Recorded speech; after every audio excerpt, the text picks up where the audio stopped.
These uniforms represent the security and stability of a state. But there is no state here, and this factory in Hebron is directly affected by the economic instability that comes with that. Hatem Safin is the financial manager, and he's just received a new order. But he's still owed a lot of money from the Palestinian Authority which governs the occupied West Bank.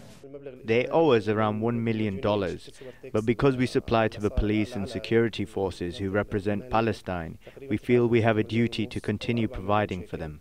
This determination is clear across the West Bank, but money has always been an issue here. The government depends on two cash inflows for survival, that's foreign aid and tax revenues collected by Israel on its behalf. That tax money accounts for 2/3 of the government's expenditure.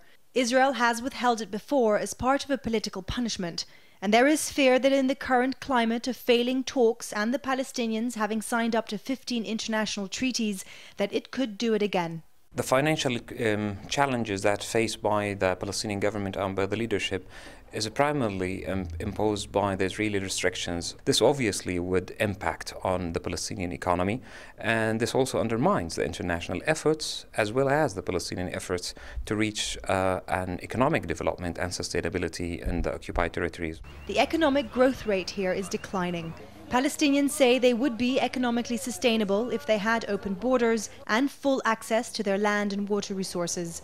A recent World Bank report puts the cost of the Israeli occupation at $3.4 billion a year.